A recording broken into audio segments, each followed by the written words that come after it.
नमस्कार, मैं हूं मनविंदर। आप सभी राष्ट्रवादियों का एमबीएन नेटवर्क में एक बार फिर से बहुत-बहुत स्वागत है। ममता बनर्जी मैदान छोड़ चुकी हैं। ममता बनर्जी भयभीत हैं, डेस्परेट हैं। ममता बनर्जी ने अब जो किया है ना, उसकी भविष्यवाणी आदरणीय भाऊ तोरसेकर जी ने बहुत पहले ही कर दी थी। उस पर भी आऊँगी मैं, अभी रिसेंट हमने शो किया था। लेकिन ममता ने क्या किया है? विधानसभा चुनाव के बीच 23 पदों से इस्तीफा दिया है और ममता ये मान के बैठी हैं कि किसी को उनकी शातिर चाल समझ नहीं आ रही है। दीदी, समझ सबको आ रहा है, अचानक आपने तमाम पद क्यों छोड़े हैं? आप कारण ना बताएं, कोई फर्क नहीं पड़ता, लेकिन सब समझ रहे हैं। और जिन पदों से इस्तीफा दिया है, वो सब पद एडमिनिस्ट्रेटिव और कमेटी के प्रमुख पद हैं। और जो कहती थी कि अमित शाह को देख लेंगी, अब उसी अमित शाह के डर से उन्होंने ये कदम उठाया है। ये बात सबको समझ आ रही है। दरअसल है क्या, ममता बनर्जी ने सभी पद पश्चिम बंगाल विधानसभा चुनाव से पहले लाभ के पद से जुड़े नियमों को लेकर के संभावित कानूनी चुनौतियों से बचने के लिए छोड़े हैं। एंड आप जानते हैं कि भारतीय कानून के तहत अगर कोई उम्मीदवार ऐसे सरकारी पदों पर होता है जिन्हें लाभ का पद माना जाता है, उसे चुनाव लड़ने से अयोग्य ठहराया जा सकता है। लेकिन आप देखिए, ममता दीदी का शातिर पैतरा वक्फ से जुड़ा भी एक विभाग है, गृह मंत्रालय भी है, और बंदी ने वहां से त्यागपत्र नहीं दिया है। एंड आपको रिकॉल करवा दूं, पिछले हफ्ते भाव के साथ मैंने शो किया था और जो भाव का आकलन था बिल्कुल सही निकला। उस समय भी उन्होंने ये बात कही थी कि ममता की हर चाल फेल, और जिस तरीके से बीजेपी ने अपनी स्ट्रेटेजी अपनाई है, अब ममता को लग रहा है कि मेरा भविष्य जो है आगे चल करके कुछ भी नहीं है। ये उन्हें अभी से दिखाई दे रहा है। तो जरा देख लेते हैं कि भाऊ ने क्या कहा था। ममता अगर चारों ओर से घिरी गई है तो वो और अपनी ताकत लगाने की कोशिश करेगी, क्योंकि मौत सामने दिखाई देती है ना, तो कितना भी निहत्था आदमी पूरी ताकत लगाकर प्रतिकार करता है। हथियार होने से जितना प्रतिकार नहीं होगा उतना निहत्था प्रतिकार करता है। हाँ, अगर उसके मन में लड़ने की इच्छा होनी चाहिए। अगर मन में लड़ने की इच्छा नहीं है, जैसे राहुल गांधी के मन में लड़ने की इच्छा नहीं है, वो बातें बहुत करते हैं लेकिन उनको लड़ना है ही नहीं। वो मन से हारा हुआ इंसान है। ममता मन से हारी हुई नहीं है, इसलिए चारों ओर से उसको निरस्त कर दिया वगैरह मैं नहीं मानता, और बीजेपी तो बिल्कुल नहीं माने।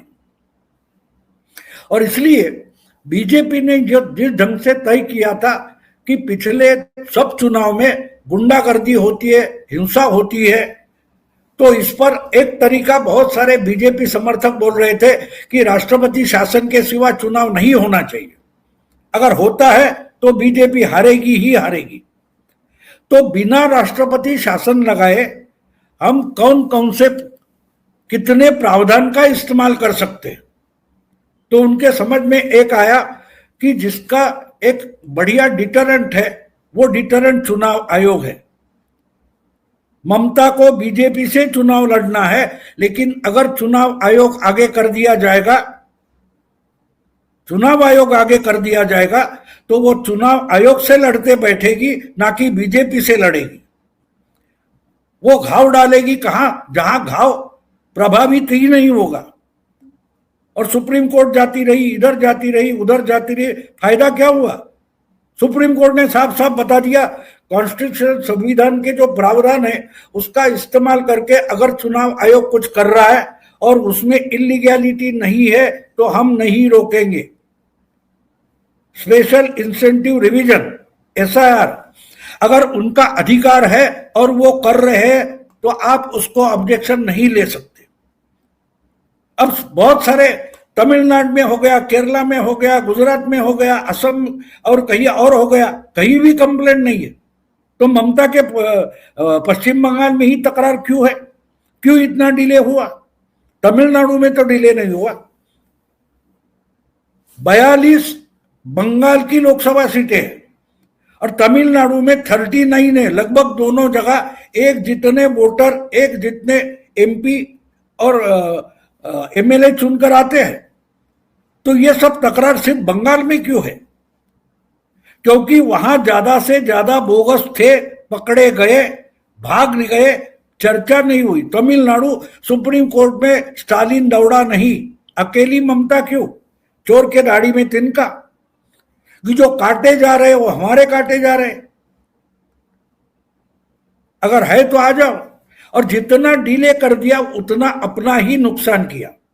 जो काम बंगाल के अधिकारियों से, बंगाल की जो गवर्नमेंट, स्टेट गवर्नमेंट का स्टाफ है, उससे हो सकता था, इसके लिए ममता ने खुद ही बाहर से लाने की प्रोविजन कर दी।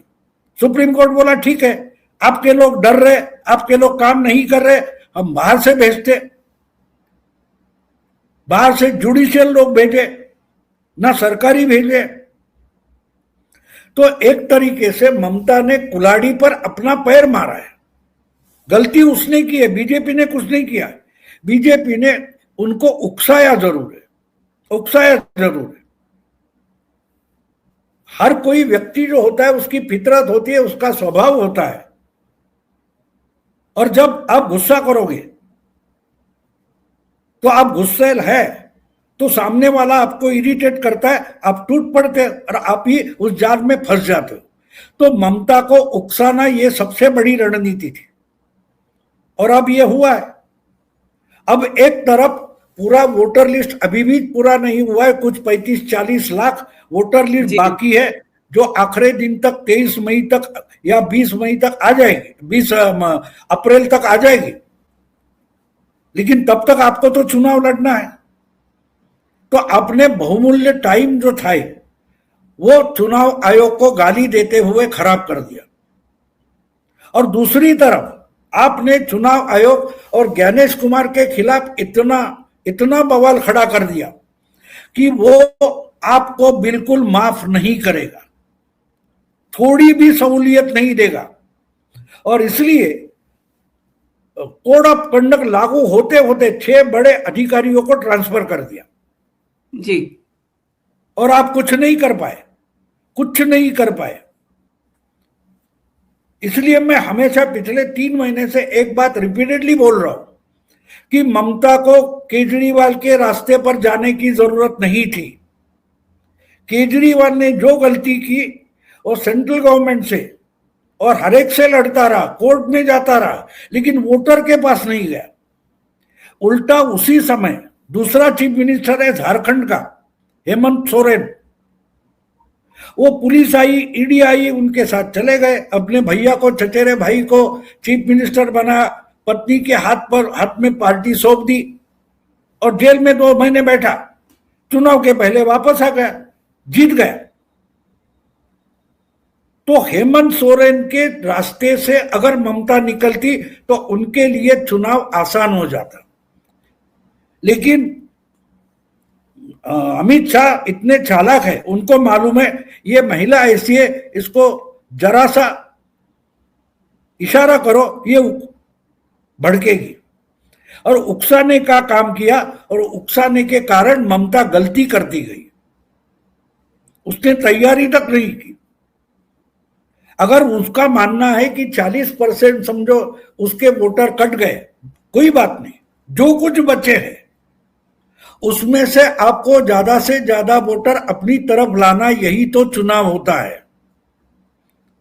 मैं रिपीटेड कहता हूं कि जो केंद्र का गृह मंत्री बैठा है ना, उसका बेटा है, उसका नाम है जय शाह। जय शाह इंटरनेशनल क्रिकेट का अध्यक्ष है और क्रिकेट में डकवर्थ लुईस नाम का एक रूल होता है। आखिरी इनिंग खेलने वाले जो होते हैं उस समय अगर बारिश हो गई तो ओवर्स कम हो जाते हैं, और जितने ओवर्स कम हो गए उतने आपको बचे ओवर्स में आपको रन निकालने पड़ते हैं जो तय हो गए वो। तो आप किसके साथ लड़ रही थी? अमित शाह के साथ। लेकिन भूल गई इसका बेटा दुनिया भर में डकवर्थ लुईस लगाता है। जी जी। तो ये डकवर्थ लुईस में फंस गई। आखिर बिल्कुल सही मुझे कह नहीं रहे नहीं अभी नहीं अभी नहीं करते रही। अब एक बात है कि एसआईआर तो होगा, जारी रहेगा, आखिर तक जितने वोटर तय हो गए वो वोटर आएंगे, वो कौन है पता नहीं, वरना इसके पहले हो जाता, 15 दिन पहले पूरा हो जाता 28 तारीख को। लेकिन ममता की गलती से एसआईआर डिले हो गया और नुकसान उनका हो रहा है जो तमिलनाडु, केरल या और कहीं किसी का नहीं हो रहा है। तो उनको फंसाया नहीं है, वो फंस गई है। हाँ एक बात है, ये ऐसा उकसाने से फंसेगी ये अमित शाह बिल्कुल जानते थे और उसी तरीके से उन्होंने पैंतरेबाजी की। और एक बात जाते जाते बोल दो कि जो कुछ हो रहा है चुनाव आयोग की तरफ से, जिस तरीके से ज्ञानेश कुमार काम कर रहे हैं, वो देखकर मुझे टीएन शेषन की याद आती है।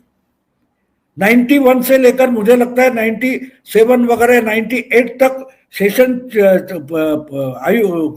चुनाव आयुक्त थे, सीईसी थे। उन्होंने प्राइम मिनिस्टर तक को चैलेंज किया था। जब वो मानते नहीं अपनी बात देखी तो प्राइम मिनिस्टर नरसिंह राव ने और 2 चुनाव आयुक्त अपॉइंट किए थे। उनको 1.5 या 2 साल के लिए टीएन शेषन ने टेबल पर बिठा के रखा, काम को हाथ नहीं लगाने दिया। सुप्रीम कोर्ट में केस चली थी, आखिर सुप्रीम कोर्ट ने कहा नहीं, अकेला का चुनाव आयोग नहीं होता, इन दोनों को साथ लेकर काम करना पड़ेगा, एक मत से काम करना पड़ेगा। 2 साल बाद उनको काम में जुटा दिया। एमएस गिल और कृष्णमूर्ति ये 2 वो आयुक्त थे। तो वो जो टीएन शेषन था उसको, उसका हर पार्टी को डर था। शेषन आने के बाद 95, 96, 97 के चुनाव हमने देखे, वो सबसे सस्ते चुनाव थे। ढोल नगाड़े बजाते बजाते रैली निकालकर पर्चा भरना बंद हो गया था। हर एक के पीछे उन्होंने वीडियो कैमरा लगा के रखा था, इतना डर पैदा किया था। जिस ढंग से ममता ने पिछले 2 महीने में ज्ञानेश कुमार को टारगेट करने की कोशिश की, मुझे लगता है कि ज्ञानेश कुमार के शरीर में आज टीएन शेषन ने परकाया प्रवेश किया है, जिस ढंग से वो काम कर रहा है। आते आते उन्होंने बोल दिया, पिछले 21 और 24 के चुनाव के बाद प्री पोल और पोस्ट पोल जिनके खिलाफ चुनाव आयोग ने कंप्लेंट की थी, उन पर क्या रिपोर्ट हुई, क्या एक्शन हुई, क्या उसकी जांच हुई, उसका सबका रिपोर्ट चाहिए। उन सबको हटा दिया है और यहां तक बोले कि उनका तो होगा, जो कुछ होने वाला है करूंगा मैं। लेकिन एक बात है, अभी जो चुनाव हो रहा है, अगर इस चुनाव में कोई गलतियां करता है तो वो भी माफ नहीं होंगे, भले आचार संहिता खत्म हो तो भी तुम्हारे मामले में कायम रखूंगा। तो आज जो काम कर रहे हैं उनके मन में भी डर पैदा किया है। अगर उस चुनाव में काम करने वाले जो भी कोई है, बंगाल के हो, बाहर के हो, कहीं के भी हो, आज तक उन्होंने तृणमूल की मदद की होगी, तृणमूल के गुंडों की मदद की होगी, लेकिन आज वही अधिकारी उन गुंडों को और ममता की जो कार्यकर्ता है उनको बताएंगे, भाई मेरी नौकरी खड्डे में, मैं तुम्हारे लिए ब्लेम नहीं करूंगा, या तो चुप हो जाओ नहीं तो मुझे ही तुम पर कार्रवाई करनी पड़ेगी। और अब मुझे डर नहीं है कि कल ममता आएगी तो क्या होगा, मुझे परवाह नहीं है कि जो कार्रवाई मैंने सही की है उसके पीछे ज्ञानेश कुमार खड़ा रहेगा और चुनाव आयोग खड़ा रहेगा, सुप्रीम कोर्ट खड़ा रहेगा।